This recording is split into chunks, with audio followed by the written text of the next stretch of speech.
సోహెల్ హీరోగా నటించినటువంటి boot cut Balaraju cinema release అయింది.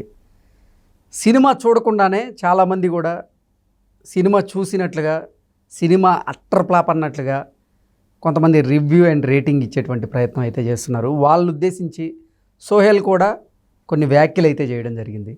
మీరు సినిమా పూర్తిగా చూసి సినిమాలో ఉన్నటువంటి ప్లస్లు మైనస్లు చెప్తే నేను తీసుకుంటాను, మార్చుకోవడానికి ప్రయత్నం చేస్తాను, కానీ మీరు 20 నిమిషాల సినిమా చూసి అసలు సినిమా అట్టర్ ఫ్లాప్ అని ఎలా డిసైడ్ చేస్తారు అంటూ కూడా వాళ్ళు ప్రశ్నిస్తూ ఉన్నాడు. ఏంటి ఈ అంశాన్ని మనం ఎలా చూడొచ్చు? 100 రూపాయలు టికెట్ పెట్టుకున్న ప్రతి ఆడియన్ సినిమా చూడడానికి వెళ్తాడు. 100 రూపాయలు పెట్టాడు కాబట్టి, ఆల్రెడీ బుక్ చేసుకున్నాడు కాబట్టి వాడికి ఆ సినిమా వాల్యూ తెలుసు. పూర్తిగా చూసి డిసప్పాయింట్ అయ్యావయ్యా, ఫస్ట్ హాఫ్ పర్లేదు బాగానే ఉంది, సెకండ్ హాఫ్ కొంచెం అట్లా అనిపించింది, పాటలు అదో రకంగా ఉన్నాయి, కొంచెం ఇట్లుంటే బాగుండు, అట్లా క్లైమాక్స్ నచ్చలేదు, కానీ ప్రీ క్లైమాక్స్ బాగుంది, ఆ ఇంటర్వెల్ బ్యాంక్ వాళ్ళు చెప్పేవన్నీ బాగానే ఉంటాయి. అంటే సినిమా ఫ్లాప్ ఆ హిట్ తర్వాత సంగతి, చెప్పేవి బాగుంటాయా. నెక్స్ట్ ఫ్రీగా వెళ్తారు చూసావా ముష్టిమోహాలు. ఫ్రీగా అంటే ఎట్లా మనకి పిఆర్ కంటెంట్ నుంచి వచ్చే టికెట్లు ఉంటాయి కదా, పోండ్రా చూడండి మా కోసం ఏదో చెప్పండి అని ఇస్తాం కదా, వాటిని దుర్వినియోగం చేసే ఇట్లాంటి వాళ్ళు ఫ్రీగా వస్తుంది కాబట్టి వాడికి ఆ నరంలి నాలుకది ఎలాగైనా వాగొచ్చు. సరే, డైరెక్ట్ పాయింట్కి వచ్చేద్దాం.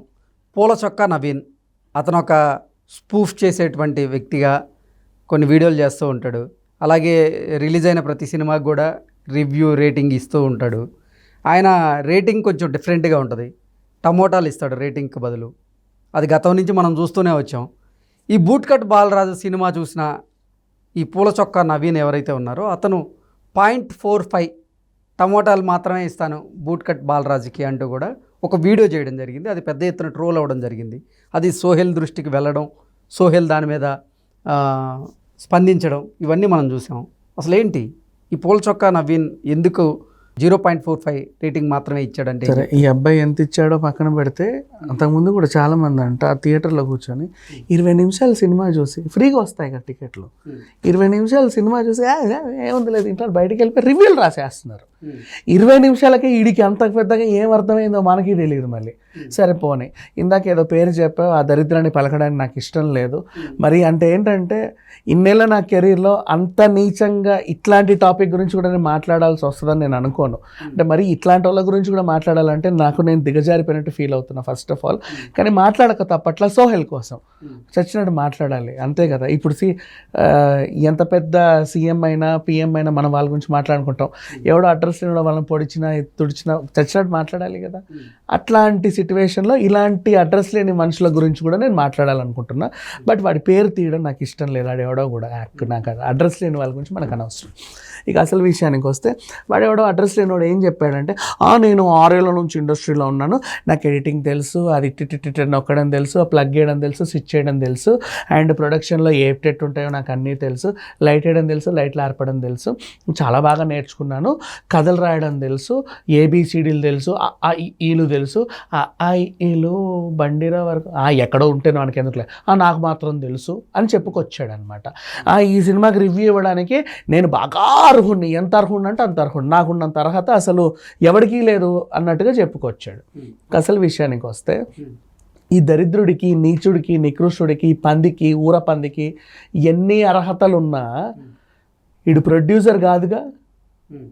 ఒక ప్రొడ్యూసర్ సినిమా తీసి జనాలు నేను సినిమా తీశాను చూడండి, మీకు నచ్చితే ఆదరించండి, లేకపోతే లేదు, ప్లస్లుంటే చెప్పండి, మైనస్లుంటే చెప్పండి, ప్లస్లుంటే నన్ను ఆదరించండి, మైనస్లుంటే చెప్తే నేను నెక్స్ట్ సినిమాకి దాన్ని సవరించుకుంటానని ఒక ప్రొడ్యూసర్ కానీ ఆర్టిస్ట్ కానీ అందరు కూడా ఒక సినిమాని జనాల ముందు పెడతారు. అంటే సోహెల్ కూడా రిలీజ్ తర్వాత రోజు బయటకు వచ్చేసి తన ఆవేదనని కన్నీరు మున్నీరుగా తెలియజేస్తూనే, మంచి కంటెంట్ ఉన్న సినిమా తీసే భయ్యా, మీరు అందరు నన్ను ఆదరించండి, నేను బిగ్ బాస్ హౌస్లో ఉన్నప్పుడు సోహెల్ అన్న అంటున్నారు కదా, మరి ఇప్పుడు మంచి అంటే ఫ్యామిలీ అంతా చూడదగ్గ ఒక కంటెంట్తో సినిమా తీశాను, చూడండి సినిమా అంటూ కూడా ఆయన రిక్వెస్ట్ చేయడం జరిగింది. రీజన్ కూడా చెప్తా, ఎందుకంటే చాలామంది వ్యతిరేకించడానికి ఇదేమి ఉగ్రవాదాన్ని ఉన్మాదాన్ని పెంపొందించే సినిమా అయితే కాదు.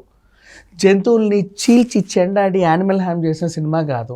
ఓకే. చిన్నపిల్లల్ని ఊరేసి తీసి వాళ్ళ కాళ్ళు ఇరిచిన సినిమాలు కాదు, వాళ్ళ కిడ్నీలు అమ్మిన సినిమాలు కాదు. ఆడపిల్లల్ని అత్యాచారాలు చేయండి అని పెంపొందించినటువంటి సినిమా కాదు. రక్తపాతము లేదు, బూతులు అంతకంటే లేదు. సెక్స్ సినిమాలు, బూతు సినిమాలు, బి గ్రేడ్ సినిమాలు, ఏ సర్టిఫికేట్ సినిమాలు వచ్చినప్పుడు గొడవలు చేసే వాళ్ళు కూడా ఉన్నారు. అది కాదు. పోనీ మా మనోభావాలు దెబ్బతిన్నాయి, కుయ్యో ముర్రో పలానా సినిమా వల్ల అనుకునేటువంటి సినిమా కూడా కాదు. Clean family entertainment. చక్కగా ఒక చిన్న ఊర్లో ఓ సర్పంచ్ జులాయిగా తిరిగే ఒక మనిషి సర్పంచ్ కూతుర్ని ప్రేమించాడు. ఈయన ఇంకెవరో అమ్మాయి కూడా ప్రేమించింది. ఆ ప్రేమలు అటు ఇటు తిప్పి అటు తిప్పి ఏదో మసిపూసి మారేడుకాయ చేసేసి ఈయన కూడా సర్పంచ్ అవ్వాలనుకుంటాడు. అయ్యాడా లేదా, గెలిచాడా లేదా, చుట్టుపక్కల ఒక చిన్న ఎంటర్టైన్మెంట్. ఎన్ని అందమైన సినిమాలు ఎన్ని చూసాం చిన్నప్పటి నుంచి.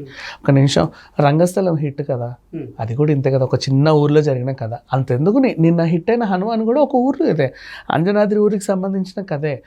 సో ఇట్లా ఒక ఊరికి సంబంధించిన కథ, ఫ్యామిలీ, ఎమోషన్స్, డ్రామాలు, కామెడీ అన్నీ కలిపి మిళితంగా సినిమా తీశాడు. బూతు లేదు, అశ్లీలత లేదు, అసభ్యత లేదు, యానిమల్ హామ్ లేదు. ఏంటి అసలు బూట్ కట్ బాలరాజుని ప్రేక్షకులు ఆదరించకుండా ఉండడానికి కారణం ఏంటి? ఎందుకు సోహెల్ ఇట్లా ఆవేదన వ్యక్తం చేయాల్సి? ఇలాంటి చండాలమైన మనుషులు మన సమాజంలో ఉన్నంత కాలం సినిమా బతకదు. ఎందుకంటే ఈ దరిద్రులు ఏం చేస్తారంటే ఫస్ట్ డే ఫస్ట్ షో అని చెప్పి సినిమాకి వెళ్ళడం. వాడు 20 నిమిషాలే చూస్తాడు, వాడు ఇంకా పూర్తిగా చూడ్డు. ఎందుకు చెప్పనా, వాడు సినిమా చూసేసరికి 12 అయ్యిద్ది. నేను అప్పుడు వీడియో తీసి అప్లోడ్ చేస్తే 1 గంటకు పడుద్ది. ఈలోపు 10 మంది పెట్టేస్తారు. పోటీ, వాడికంటే ముందు నేను, నాకంటే ముందు వాడు పెట్టాలి, అందరికంటే ముందు నేను పెట్టాలని పోటీతో సినిమాలు చూడకుండా కేవలం 20 నిమిషాలు మాత్రమే సినిమాని చూసి, అంటే ప్రివ్యూకి వెళ్ళిన వాళ్ళ వీళ్ళందరూ రివ్యూ ఇచ్చేవాళ్ళు. ప్రివ్యూ కాదు, మన ఇక్కడ కూడా వస్తాం, మన ప్రెస్ రిలీజ్ చేస్తాం కదా ఐమాక్స్లో, అక్కడిక్కడ వేస్తామా. ప్రివ్యూకి వెళ్ళిన వాళ్ళైనా మంచి వాళ్ళు. ఇంకోటి చెప్పనా, 2 రోజుల ముందు ప్రివ్యూ వేస్తామా, వాడు రిలీజ్ అయ్యే వరకు మన వాళ్ళు ఎవరు రివ్యూలు ఇవ్వరు తెలుసా. ఇవ్వరు రివ్యూలు. రిలీజ్ అయ్యాక ఫస్ట్ రివ్యూ ఇస్తారు. ఆ రోజు షూట్ చేసి పెట్టుకున్నా కూడా. ఆ సంస్కారము మన తెలుగు జర్నలిస్ట్ ప్రెస్లకు ఉంది, జర్నలిజానికి ఉంది, మనకుంది. ఆ సంస్కారం అంతా అందరికీ ఉంది. ఈ ఇన్స్టా రీళ్ళు కుప్పిగంతులు చేసుకునే వాళ్ళకి, రోడ్ల మీద తిరిగే వాళ్ళకి, ప్రతి అడ్డమైన వాళ్ళకి ఎందుకు ఉంటుంది ఇట్లాంటి సంస్కారం? వాళ్ళకి ఏం తెలుసని తెలియదు కదా. అందుకని చెప్పి ఇలాంటి గాడిదలు ఏం చేస్తారంటే అడ్డమైన రివ్యూలు అన్నీ పెట్టేసి సినిమా అది ఇది 20 నిమిషాలకే వాడు ముందు పెట్టి చావాలి, వాడి రివ్యూ అందరికి తెలియాలి. 20 నిమిషాలకి అటు పెట్టేసి అట్లుంది ఇట్లుంది ఇట్టుంది అట్టుంది, అట్లా తీసుంటే బాగుండేదేమో, ఈడే చెప్పాలి సలహా వచ్చి. మరి ఈడు తీయొచ్చు కదా సినిమాలు. ఏరా నీకేమైనా అర్హత ఉందట? నాకెందుకు లేదు, నాకు అర్హత ఉంది, నాకు సినిమాలో డిగ్రీ ఉంది, ఆస్కార్ రేంజ్ క్రిటిక్ని నేను ఒకప్పుడు పలానా ప్రొడక్షన్ ఆఫీస్లో స్విచ్ చేశాను, ఇంకో ప్రొడక్షన్ ఆఫీస్లో కప్పులు జరిగాను, అంత అద్భుతమైన 6 ఏళ్ళ అవగాహన ఉంది నాకు సినిమాల మీద అని చెప్పుకు చచ్చాడు. ఇట్లాంటి దరిద్రులు. సరే పోనీ సోహెల్ విషయానికి వద్దాం. ఎందుకు ఏడ్చాడు అంటే, ఇష్టపడి అద్భుతంగా ఇంతమందిని పెట్టి ఒక సినిమా తీశాను, ఫ్యామిలీ ఎంటర్టైన్మెంట్ తీశాను. ఏదో సినిమా తీలా, ఫ్యామిలీ ఎంటర్టైన్మెంట్ సినిమా తీసి జనాలకు వదిలేసా. మీరు చూస్తే చూడండి, చూడకపోతే లేదు. చూసి బాగుంటే బాగుందనంటే లేకపోతే లేదు. ఇప్పుడు ఒక పెద్ద హీరో సినిమా వస్తే బాగాలేదంటే చూడకుండా ఉంటారా? అరే ఎందుకు బాగాలేదు ఈ సినిమా అని చూడడానికి వెళ్తారుగా. అలాంటిది సోహెల్కి అసలు అభిమానులు లేరా? కొత్త గొప్ప ఉన్నారు కదా. ఆ అబ్బాయి బిగ్ బాస్ లో చాలా మంది ఉన్నారు. ఆ అబ్బాయి తాతకు మించి తన ఊరోల్లో ఫ్రెండ్స్ సర్కిల్లో ఉన్నారుగా ఫ్యాన్స్, వాళ్ళు చూస్తారుగా సినిమాని. కనీసం వాళ్ళను కూడా ఇట్లా మోకాలడ్డు పెట్టే హక్కు వీళ్ళకి ఎవరికి ఉంది? అందుకు ఈయన అంటే. అండ్ ఇంకొకటి, ఈయన మళ్ళీ ఆ సోహెల్ చెప్పిన మాటల్ని కౌంటర్ ఇచ్చాడు. నేను అది నన్ను ఇది నన్ను ఇట్లా అన్నాడు, నన్ను అట్లా అన్నాడని. ఇంకా నేను చెప్పించు గొట్ల మనుషులు దాగే మనుషులు అయితే ఇట్లా మాట్లాడరు. యాక్చువల్గా చెప్పాలంటే సోహెల్ బాధ ఏంటంటే, గత సినిమాలకి సోహెల్కి ఈ సినిమాకి డిఫరెంట్ ఏంటంటే, అక్కడ తను కేవలం ఒక నటుడు. సినిమా ఫ్లాప్ అయినా ప్రొడ్యూసర్ అయ్యో పాపం బాధపడతాడేమో అనుకునేవాడు. ఇప్పుడు తనకు వ్యక్తిగతంగా ఫీలింగ్ తెలిసింది తనకు కూడా. తను ప్రొడ్యూస్ చేశాడు కాబట్టి.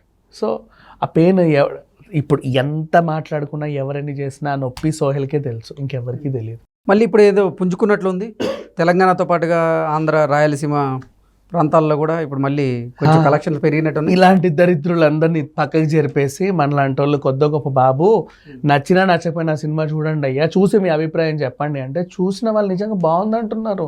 ఇప్పుడు సింగిల్ స్క్రీన్ థియేటర్స్లో వేసిన వాళ్ళు కొన్ని ఊర్లలో బండ్లు కట్టుకొచ్చి చూసేవాళ్ళు ఉంటారు. ఏ సినిమా ఉన్నా చూస్తారు కదా వాళ్ళు. ఖచ్చితంగా అక్కడ బాహుబలే ఉండాల్సిన అవసరం లేదు, ఏ సినిమా ఉన్నా చూస్తారు. అక్కడ అవతారం ఉండాల్సిన అవసరం లేదు. ఆ రోజు సినిమా చూడాలని వచ్చినవాడు ఏ సినిమా ఉన్నా చూస్తాడు. క్లీన్ కట్ ఉంది, నవ్వుకోవడానికి కామెడీ ఉంది, చిన్న చిన్న ఫైట్లు ఉన్నాయి, ఫ్యామిలీ ఎమోషన్స్ ఉన్నాయి. చూశాడు, ఇంకా ఏమైనా ఉంటే బాగుండు అనుకునేవాడు అనుకుంటాడు, పోతాడు, అంతే. వాడు పెట్టే 100 రూపాయలకు కావాల్సిన ఎంటర్టైన్మెంట్ అయితే ఇందులో ఉంది. ఓకే, వీళ్ళు సినిమా టికెట్ కూడా కొనకుండా ఫస్ట్ నుంచే ఇట్లా పెన్ను పట్టుకొని కూర్చుంటారు అనమాట. వీడికి సినిమా ఎప్పుడు చూస్తాడో నాకు అర్థం కాదు. ఇక్కడ అట్టుంటే బాగుండు, ఇట్టుంటే బాగుండు, ఇట్టుంటే బాగుండు, ఈ క్యాలిక్యులేషన్స్ అనేసి అసలు ఆ సినిమా చూశాడో లేదో కూడా వాడికి కూడా అవగాహన లేకుండా రివ్యూలు ఇచ్చేస్తారు. ఇలాంటి వాళ్ళ వల్లే సినిమా ఇండస్ట్రీ, కొంచెం చిన్న సినిమా నిర్మాతలు ఇబ్బంది ఫీల్ అవుతున్నారని సోహెల్ ఒక మాట చెప్పాడు. దానికి మళ్ళీ ఈ దరిద్రులు ఏదో కౌంటర్ ఇస్తున్నాడు. వీళ్ళ గురించి మనం ఎంత తక్కువ మాట్లాడుకుంటే అంత మంచిది, మన కర్మ అది, చచ్చినట్టు మాట్లాడాల్సిన పరిస్థితి వచ్చింది. కానీ సోహెల్ అనే దాంట్లో తప్పేం లేదు. అండ్ బూట్కట్ బాలరాజుని ఇప్పుడు కూడా స్లోగా మౌత్ టాక్, అంటే నిన్ననే వీకెండ్ అయిపోయింది, ఇప్పుడు మెల్లిమెల్లిగా మౌత్ టాక్ పబ్లిసిటీ ద్వారా ఆదరిస్తున్నారు జనాలు. అండ్ దీనికి మంచి ఓటీటీ రేట్ అయితే బాగా వస్తుంది. Okay, okay, thank you so much. Thank you so much.